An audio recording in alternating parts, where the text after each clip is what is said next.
Sound check 1 2 media. Sound check 1 2 3 4 5. Yeah. 1 2. Yeah, yeah. 1 2 3 4 5 6 7 8 9 10. Guys. 1 2 3 4 5.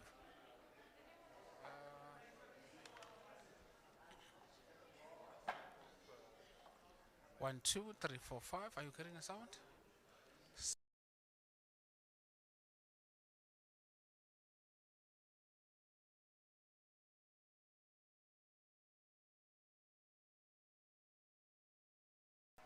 Sound 1 2 3 4 5.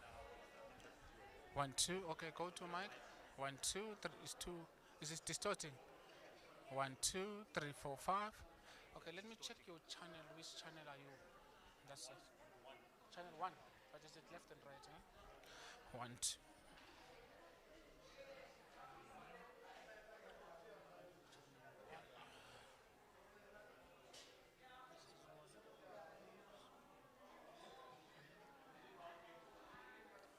This is the blue one. Yeah. Okay. Or is this one? Eh? Swap it to 3. No, no, no, no, no. Leave it there. I'm gonna choose that side. Okay, thanks.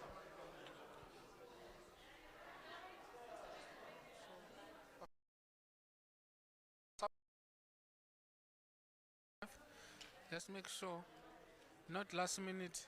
Somebody say 1 2. Are you online? Online. Is it soft? I'm on mic, it's fine. But obviously we like live. It's just gonna distort. 1 2. 1 2 3 4 5. But sound check 1 2 3 4 5. Is it soft? Not Soft. very soft. Online it's very soft. Uh,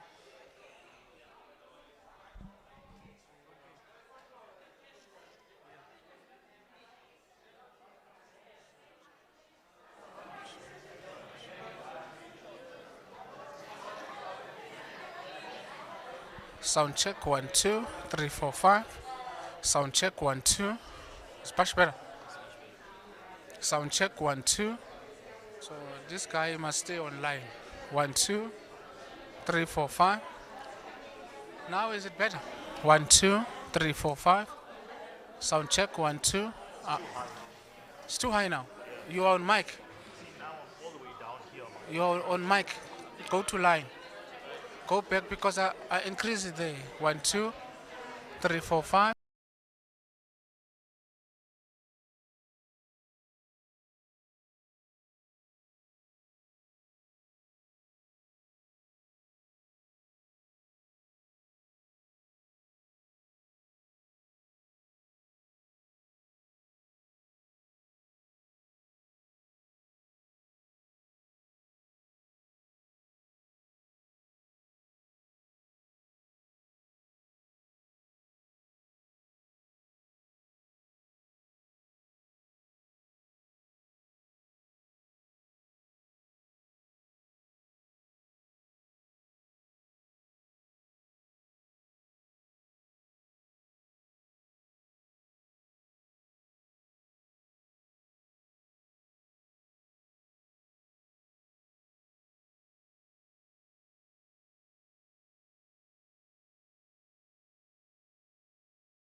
Or do we? JP?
For joining the media briefing.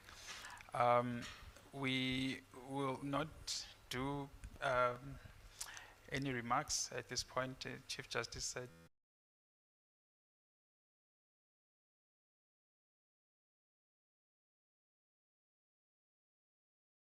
to introduce themselves and tell us which media company they represent before they pose their questions. Thank you. We can start.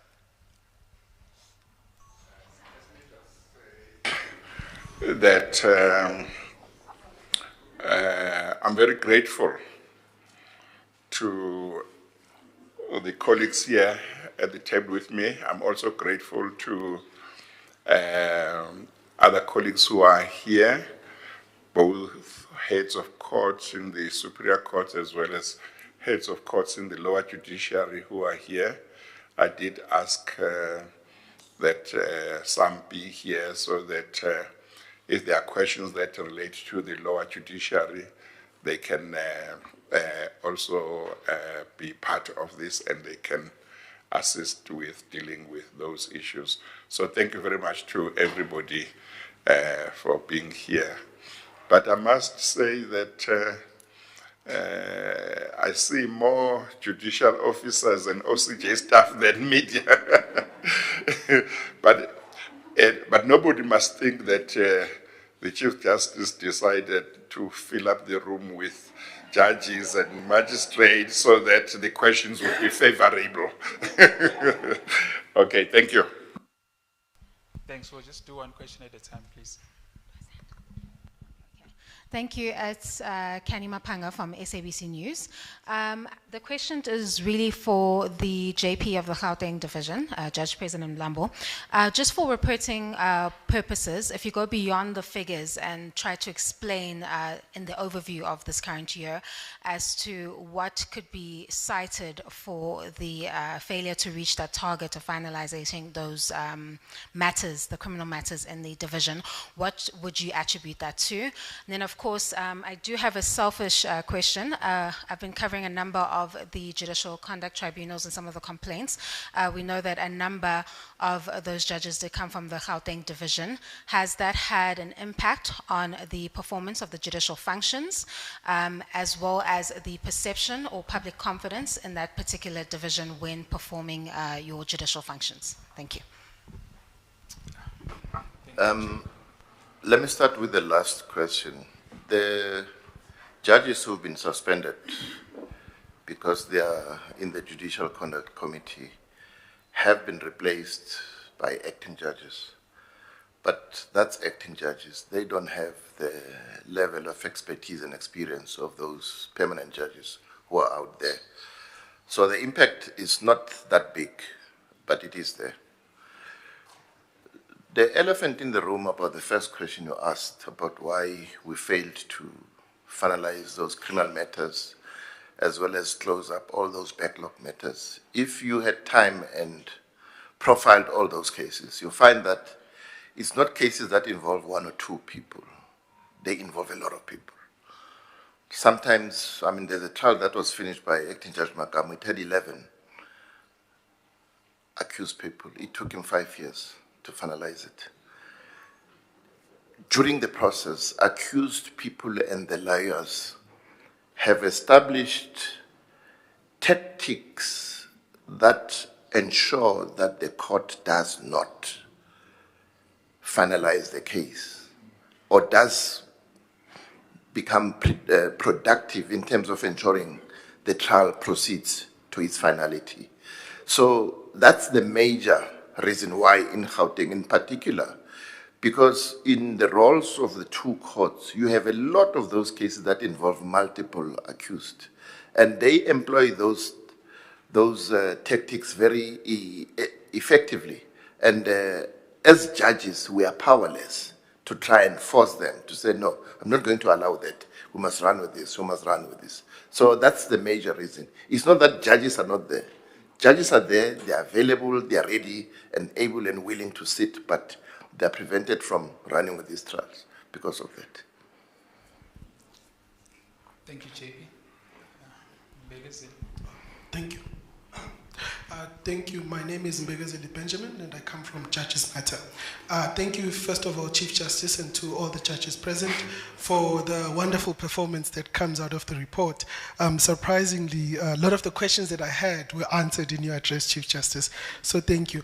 But I still do have a few, but I'll limit it to 3. One of which comes from the last question on the judicial conduct generally. Last year you had mentioned that you and the minister had spoken about the amendment to the JSC Act.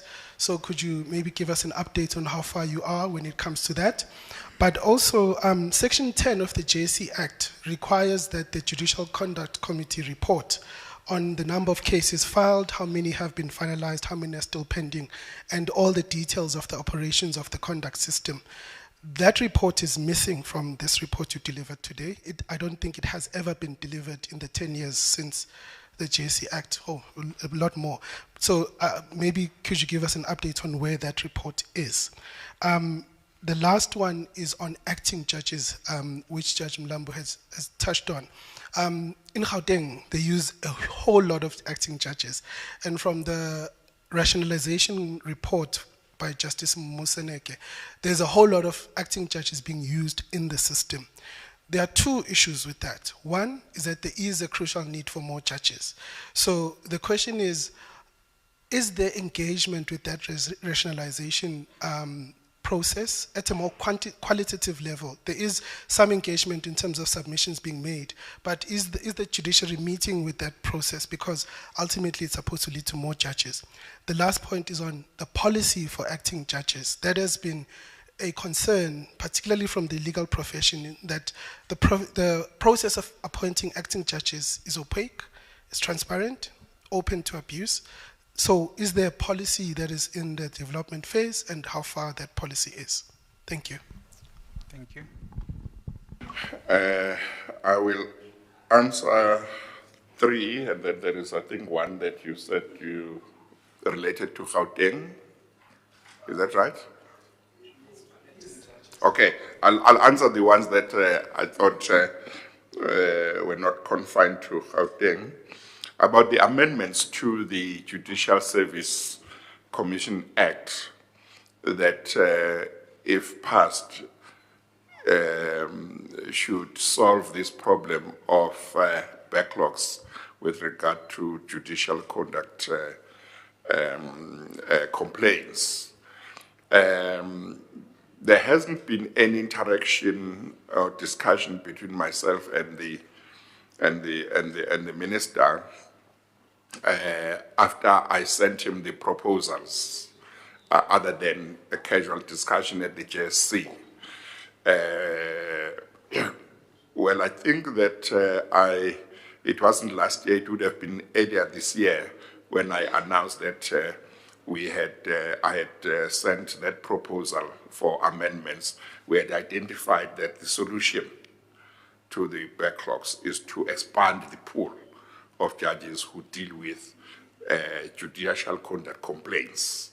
And indeed, I believe that that will solve the problem, because at the moment, in terms of the Act, the maximum of the judges is 7. And there are 248 whatever judges, And those judges a number of those judges would be judges who are in active service, who have got their own caseload in their own courts. We do make use of retired judges as well. But retired judges also, some of them have got their other commitments. But if the amendment is allowed, is made, what it will mean is that the Chief Justice or Chairperson of the Judicial Conduct Committee can basically have as many as 50 or even more judges who could be part of the Judicial Conduct Committee as additional members of the Conduct Committee, and they would share the burden of resolving these disputes. So I guess that part of the problem from the minister's point of view is that this proposal came sometime this year. And this year, we all know the politicians have been busy with elections and so on.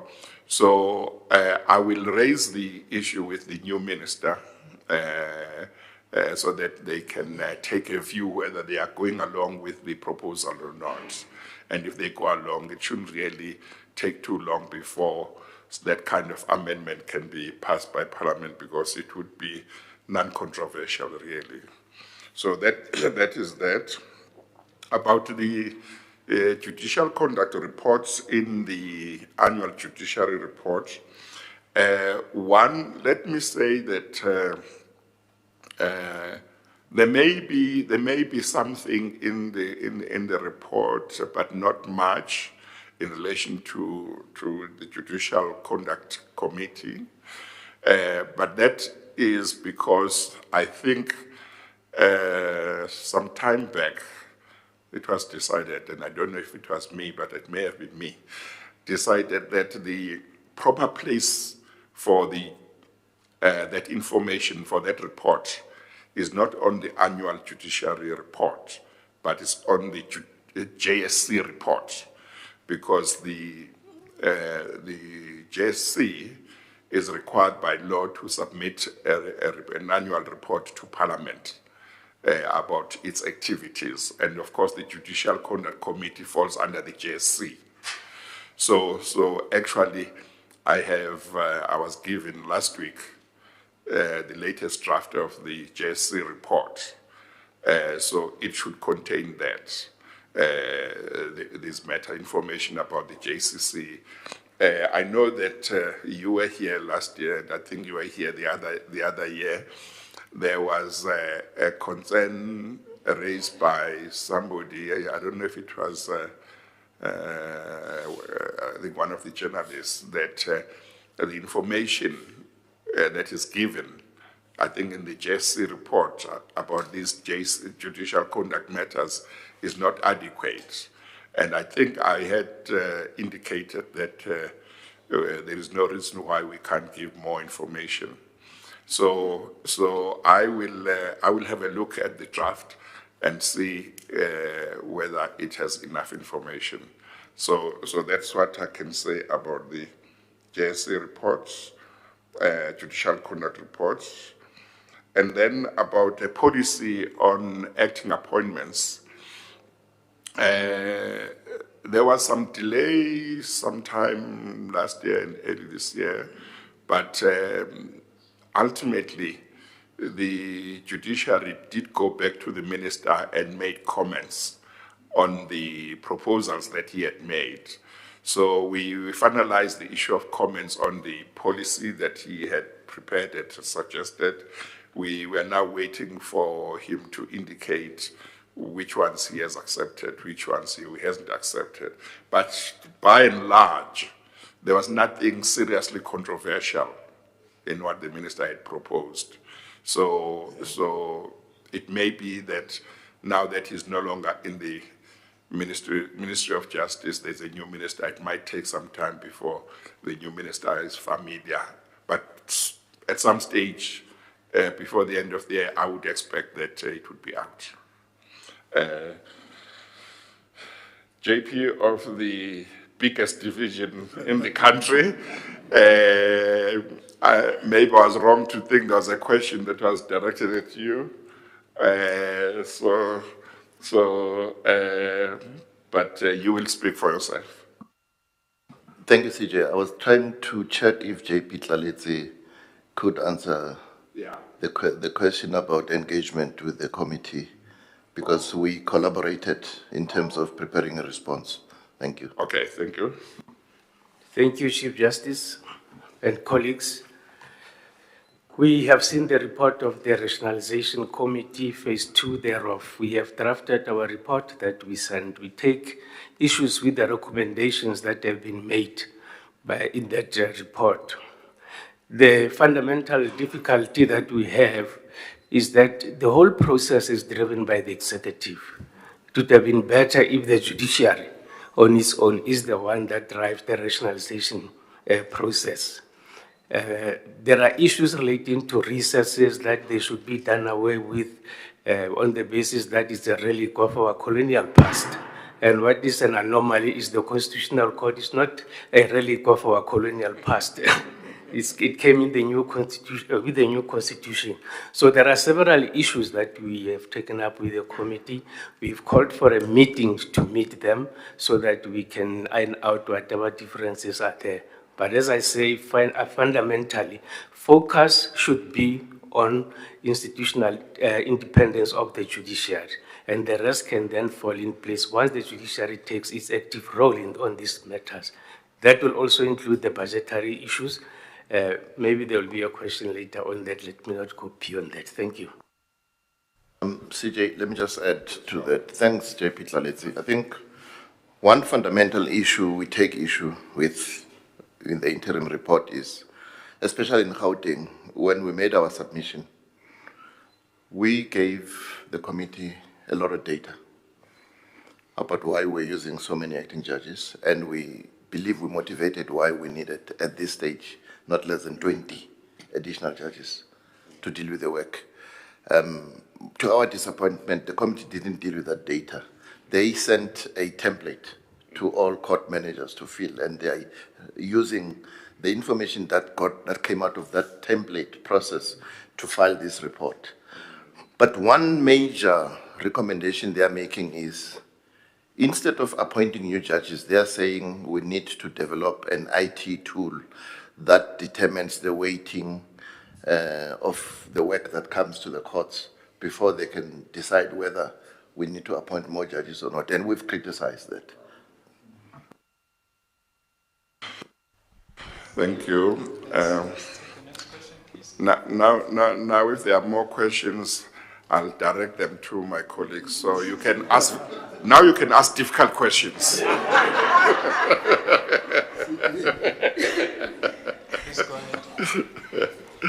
Good afternoon, everyone. My name is Zoleka Kotashe from the SABC. Chief Justice, unfortunately, this question is for you. I'm here. Unfortunately, this question is for you. You were speaking about the performance of the Constitutional Court in this financial year. You mentioned that in the last report, the performance or the set target was 70%, or that's the performance that was recorded by the Apex Court. But we also, in this financial year, you recorded 55%. I wanted to know if, because we are coming from an electoral period, where a number of political parties or applicants also sought the intervention of the Apex Court, and some of them seeking direct access as well. Could that have had any impact in the performance of the Apex Court? Thank you. Well, the period in respect of which we were reporting is 2022 to 2023 financial year, 1 April 2022 to end of March 2023. So while I would have loved to grab the fact that there were election matters and so on, so I can't, because it relates to a year when there were no elections. But we are still trying to establish why there was such a big difference, because in the previous years, despite the fact that the target was 70, we didn't go up to 55. We didn't go below 60, actually. So we're still trying to establish exactly what the cause is. One possible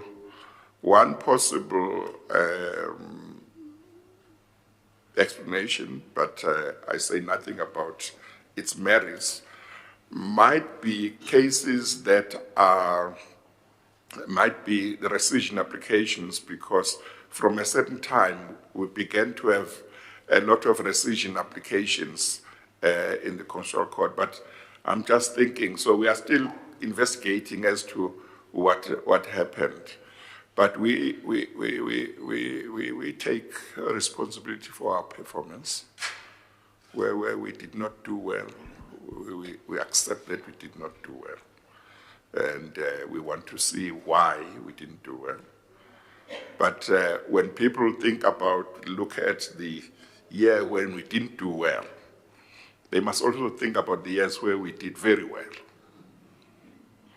Thank you. Thank you, Chief Justice. Good afternoon, Chief Justice. My name is Tariq. I'm from Business Day. I just repeat, I've got a lot of capable colleagues here. Unfortunately, this first question is based on the remarks that you made in the opening. It's sort of based off what Mbeki was talking about. The on-bank requirement that you mentioned, can you just briefly indicate where that currently stands? So where that currently is happening in terms of talking to the executive and so on. And just also, I'm not sure if this was covered, but can you also indicate what has been done for the courts in terms of, for example, providing courts with Wi-Fi access to databases and so on? Because I know that's been a problem for several judges in various divisions. Well, let me start with the last one. There have been all kinds of challenges when it comes to anything technological. There have been all kinds of challenges.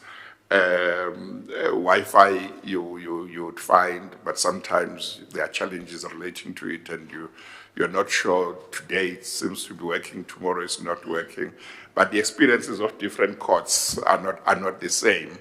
So I will invite other colleagues to share their experiences.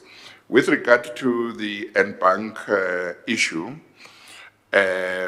we have, I sent documentation to the former Minister of Justice some months back. He has not come back to say whether within the executive they have discussed it. And of course, maybe part of the problem was that politicians were busy with elections this year. So he hasn't come back, and but I'm hoping that the new minister will soon look at it and be able to say they agree, they'll pursue it, or what the position is. Thank you. Anyone who wishes to talk about technological challenges, including Wi-Fi at the courts? Oh.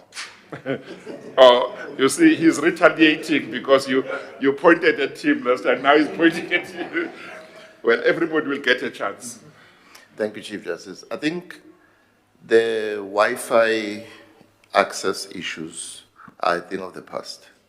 In the last 2 months, I know the OCJ has upgraded almost all the courts' Wi-Fi systems.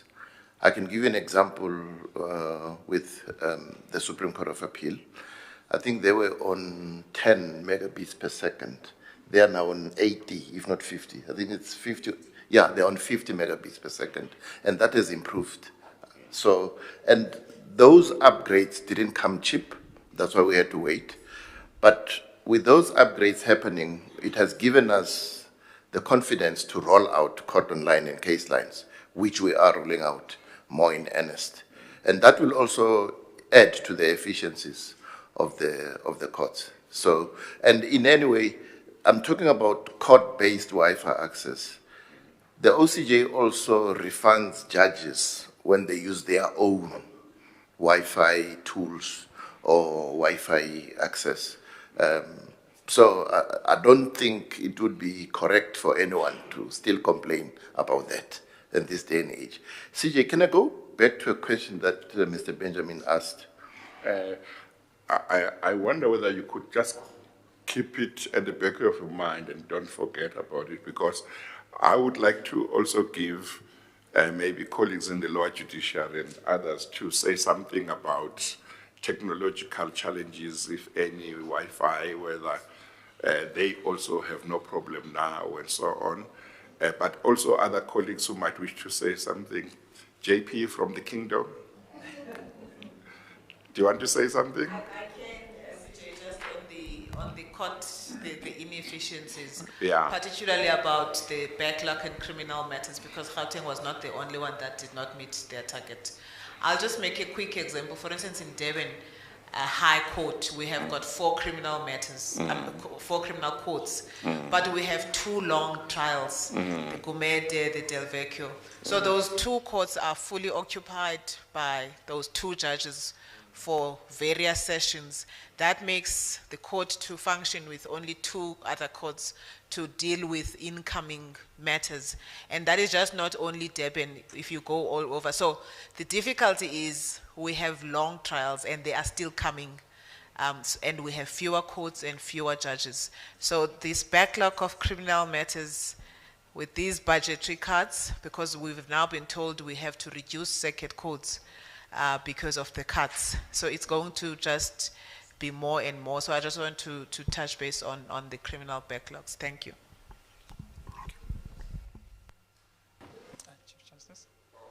Yes, so I just wanted to say that there are huge advantages post-COVID of getting courts online, because I know I'm from the Competition Appeal Court, and we are now entirely online for our appeals.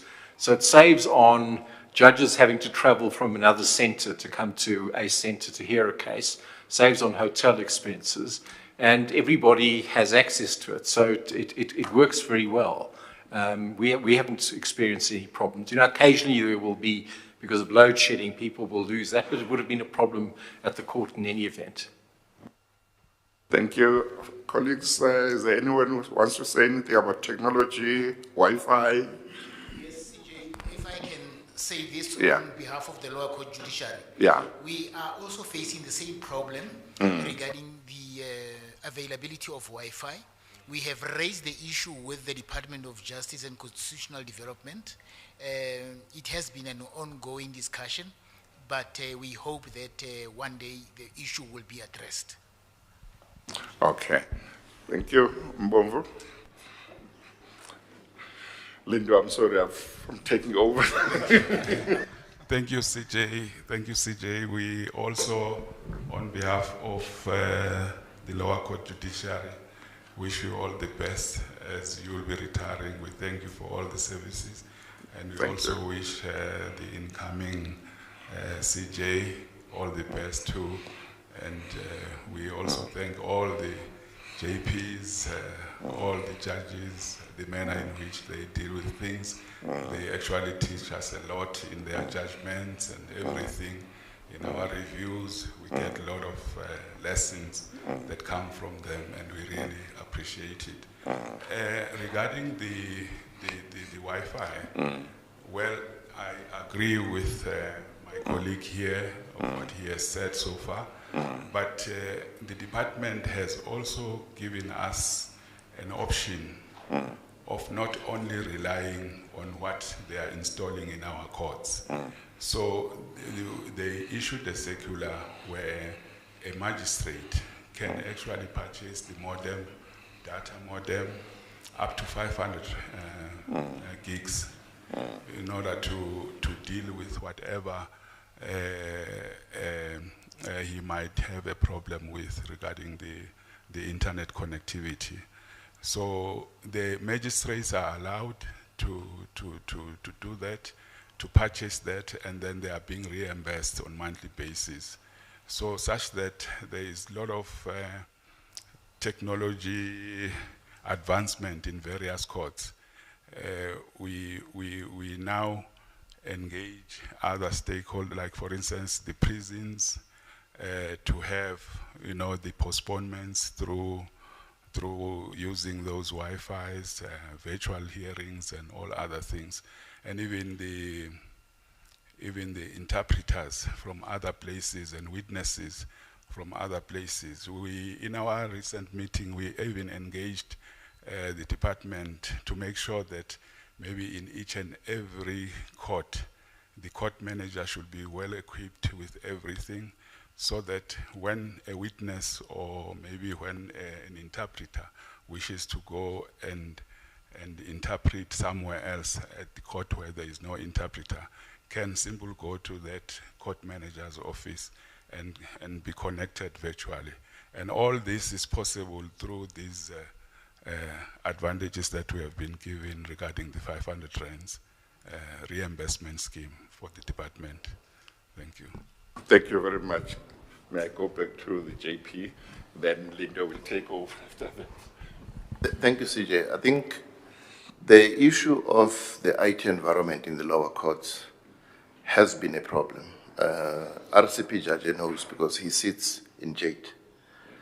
I mean, we had to deal forcefully with an issue of recently appointed magistrates not being provided with laptops. That issue came to Jade, and we took it to the heads of courts when we met the minister to say this can't go on. So those issues are there, but we've raised them with the executive, and it's an ongoing discussion. But at the center of this, CJ, it's the independence of the judiciary. We have our domain and systems, IT systems. Justice has its own. Predominantly, the thinking in what applies in the lower courts is what the officials thought they want to implement there without engaging the judicial officers. That's been a problem that we've addressed. Say, if I'm going to use a system, don't think for me, come and ask me what I want to do. So that message is going through, and we hope with the new minister, new DM, things will go quicker than that, right? I wanted to deal with the issue of acting judges because I may forget it. I think Mr. Benjamin said the system of appointment of acting judges is opaque and no one knows what happens. The issue is you can't take the discretion of the head of court to look for people who must come and act in the division. You can't take it away from them. One of the recommendations in the committee's report is that the JSC should control that process. The head of court with his senior judges, her senior judges, are the best placed people to know what the court needs in terms of the requisitely experienced people who can come in and do the work. So the numbers that you see of acting judges being appointed is because you find judges going on long leave, judges going to act in other divisions, judges retiring. That creates big gaps. I feel it in Gauteng because I lose a lot of people all the time. But we also rely on pro bono judges. Because I can tell you now, had we not used pro bono acting judges, the lead times in terms of the hearing of civil trials would be longer than the 4.5 years you see now. So it all boils down to capacitating the courts with judicial posts that will deal with the work. It continues to increase, but the judicial establishment does not increase. Thank you, JP. Let's see if we have another question. Is there no one else before I come back to you, Begezeni? Okay, there's no one else. Please proceed. Yeah, I'll ask 2-3 more questions.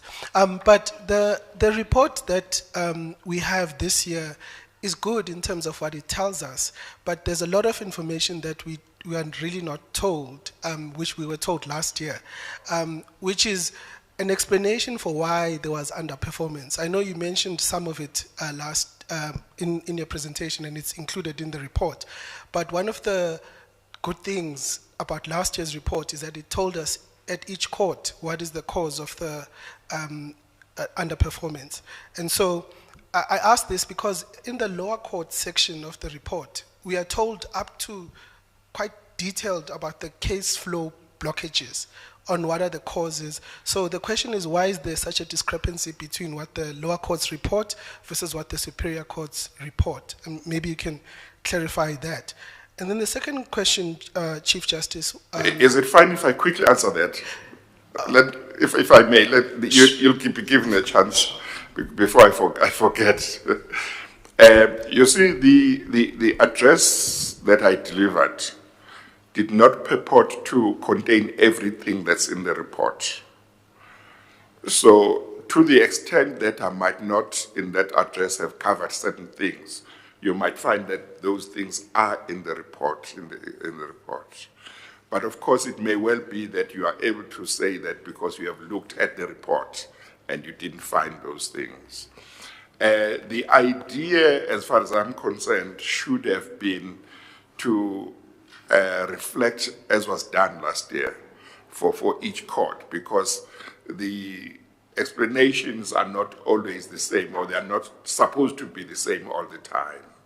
So there might have been a challenge in checking that every court explains where it might not have done properly.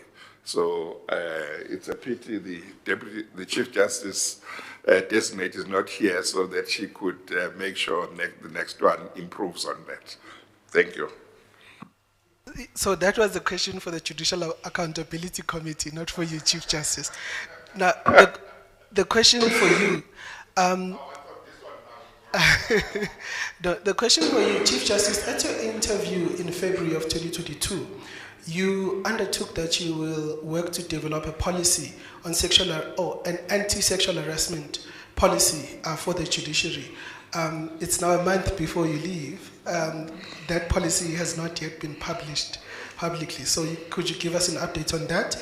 And then also related to that, it's now almost 8 months since the judges' conference. We still have not seen the resolutions publicly available. I'm not sure if they are somewhere, but they're certainly not on the judiciary website. Oh. So maybe an update on where those resolutions are. And last point. Yeah. Last one. Yes. Very short one. Yeah. Chief Justice, you indicated that the question of the administration of the courts, there seems to be some sort of impasse between the judiciary and the executive. And you've proposed dates to the president on a meeting on that. Maybe you could give us maybe a point of diversion between you and the executive. What are the sticking points which could be resolved through negotiation? I know one of the things that come to mind is the question of accountability for the resources that are allocated. Maybe has the leadership of the judiciary considered that question, and where have you settled on it? Thank you. Thank you. Okay, thank you. This is the last set of questions. Yeah. Okay. Because at some stage you couldn't find one, then he came up. So like okay, all right. On sexual harassment policy, anti-sexual harassment policy, it is on my desk now. There was a time when having looked at it after the committee that was led by the now Chief Justice designate had prepared it. They sent it to me. I then look. I had certain questions and I sent it back to them and asked them to look at certain issues and try and deal with them. They took some time, that committee, they took some time before they brought it back to me, but they have brought it back to me. I must just have a look. I think that in all probability it should be fine now. I must just have a look at it, the anti-sexual harassment policy. Resolutions of conference, as far as I'm aware, they might not have been put on our website, but as far as I'm aware, they were made available publicly in January this year. So certainly they were made available, and I think that what we might have to do is just put them on the website so that you can access them easily. Then the third one, the issue of the what the sticky points are between us and the executive. It's you know, it's very frustrating because they haven't said to us that here are the points on which they won't move, and we haven't reached a point where we also have that kind of position. The only thing that has been mentioned, because I did have a meeting with the President on the 13th of December to discuss, which was our introductory meeting, he raised the issue of who would account to Parliament for the monies used by the judiciary under our model of court administration. And I indicated to him that what our model contemplated that it would not be a judge, it would be somebody who is attached to an entity that is controlled by the judiciary. So if, for example, I mean, at the moment, the OCJ, although it is OCJ and it looks like it's an entity controlled by the judiciary, but it's not controlled by the judiciary legally. But if you have an entity like that, that is under the control of the judiciary, you would take somebody like this SG, who would then go to Parliament and account. So, but we had agreed that we were going to have another meeting, another follow-up meeting in a few months' time. That was, we were talking December, and that meeting hasn't taken place. So I'm not sure what their challenges are. I say to them, I don't understand why, for example, it's not easy for them to say, for example, with regard to personnel, that we need in the courts for the operations of the courts. I don't see why there would be a problem for them to leave that to the judiciary completely. Because at the moment, in terms of the Superior Courts Act, for example, if we appoint court personnel, the Minister of Justice has got to have a say there. We never have a say when the Minister of Justice wants to appoint his or her personnel. We never have a say when the executive want to appoint their own staff. We never have a say when the legislature, when Parliament want to appoint their personnel. Why should other arms of the state have a say when we appoint our own personnel? I still don't understand that. I mean, if we consider that we need more courtrooms, why should our judgment call whether we need more courtrooms not be enough? Why must it be the executive who must decide whether we should have more courtrooms or not? We never get involved if they decide that they need more offices for the minister, for the DG, for staff. We never get involved. But all these three arms of state are supposed to be equal. Why are they getting involved in matters that relate to the judiciary? And we do not say, and we will never say, that funds that are used by the judiciary for the operations of the court and for the judiciary should not be accounted for. We would never say that. We accept that they must be accounted for, every cent. But we just say it's inappropriate that it should be a member of the executive who accounts for those monies to Parliament. But I get the impression that the executive wants to hold on to that. So I just mentioned those things. I mean, in some jurisdictions, even on the continent, the judiciary is given the power to decide if there should be more courts built. They've got the budget. They make that decision. Why can't we, as the judiciary of the country, not be trusted to deal with those things? Because if we are able to deal with all of these matters, I believe that we would improve quite a lot in terms of efficiency, in terms of the operations of the courts, because the decisions would be taken closer to where the operations are. I mentioned during my address the fact that the Labour Court, for a number of years, has been saying they need more judicial posts created because there is a lot of work. They need more courtrooms. It's been more than 2 years we have been talking to the executive about this. It just takes ages. If we have the power and we have the funds and we realize there's a need, those decisions can be taken closer to where the operations are and everything would be quicker. Thank you. Thank you, Chief Justice. Oh, okay. I'm sorry. I think the president of the SCA has something to say. Yes, thank you, Chief Justice. Just to add to the last point that the Chief Justice was making, in relation to the appointment of support staff for the judiciary, the situation has become so bad.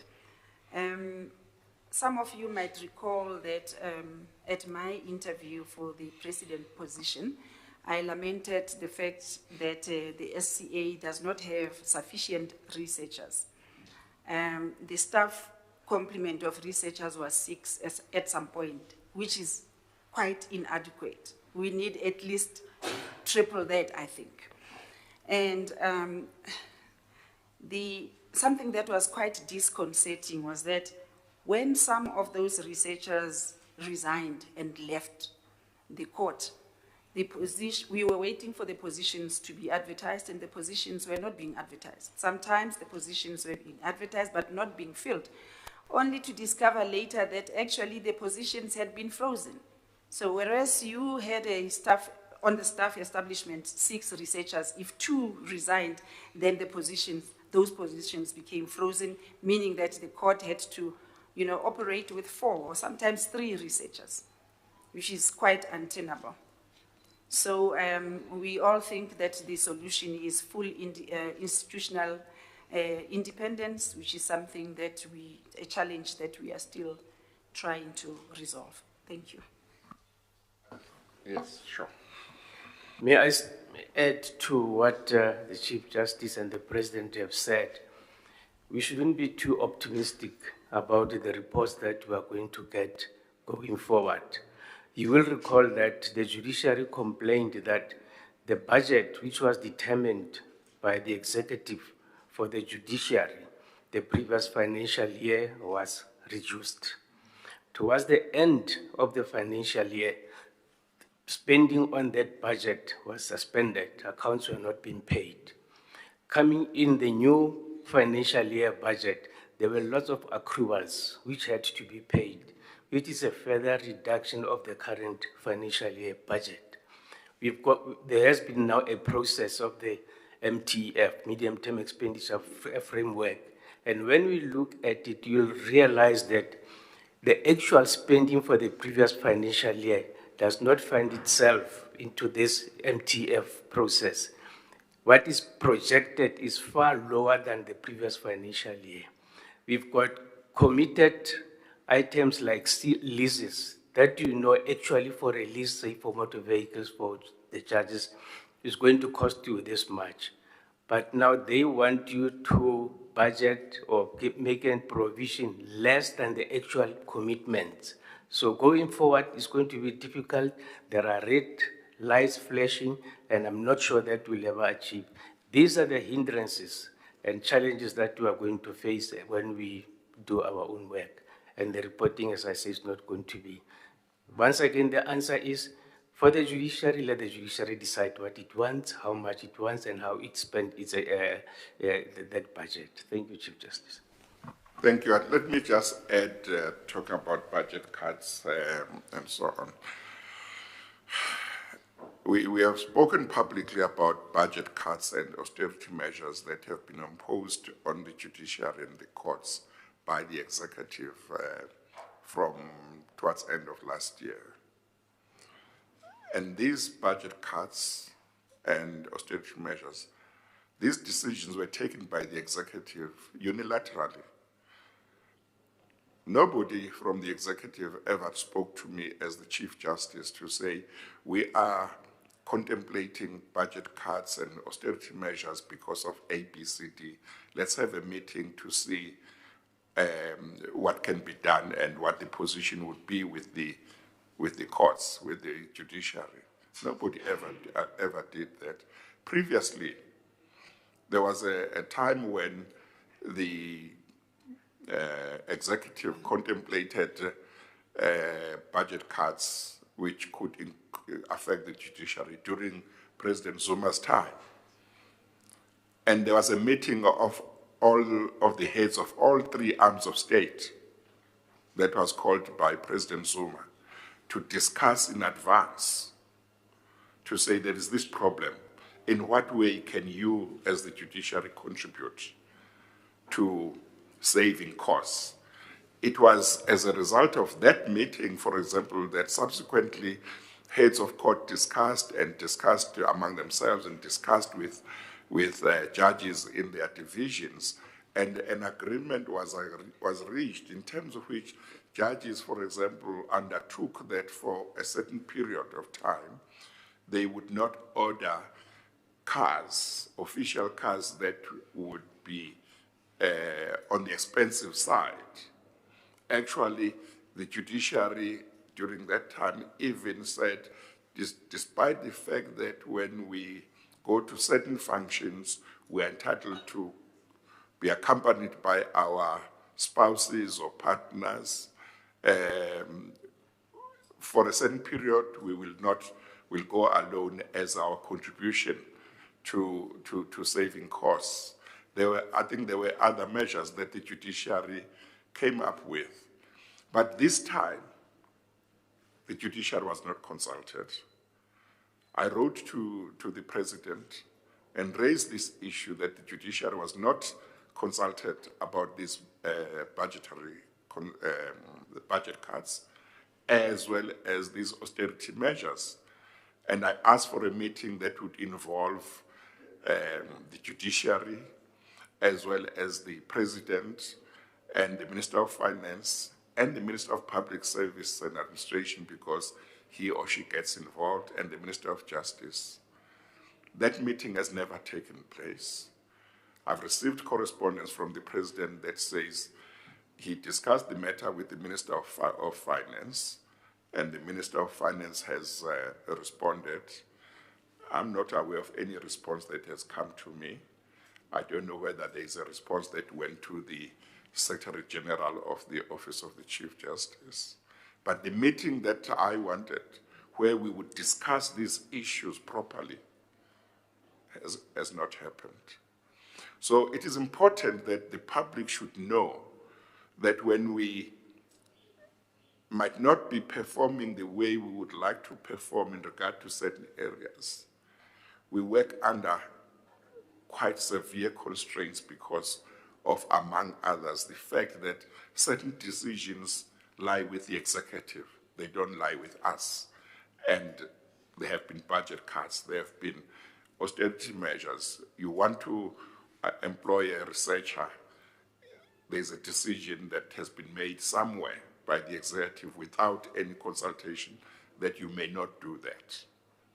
So there are those challenges. And quite frankly, the judiciary might have to reflect very seriously going forward as to how it should respond to this kind of treatment. I mean, when I think about this issue of institutional independence, how for 10 years the executive just ignored the judiciary. One would have thought that after they came back to us, they would compensate by making sure that we have made a lot of progress by now. But it's just not a priority to them. We are not asking for this institutional independence for ourselves. It's for the benefit of the public, because if we are able to make certain decisions close to where the operations are, that's going to help the public, and that will going to help the service that the judges give to the public. So, but the judiciary, the heads of courts will have to consider what needs to be done. But we all know that we have lots of examples in this country where discussions take too long and they lead to nowhere, and you have got to look at other ways of dealing with situations. If negotiations and discussions are not helping, are we going to accept this situation as it is, or is there a way in which we are going to deal with it? Thank you. I think I should leave it there. Thank you, very Chief Justice. Thank you, heads of court, members of the media. I think that concludes our media briefing. Have a lovely day further. And thank you very much for all your questions. Thank you very much for coming. Thank you.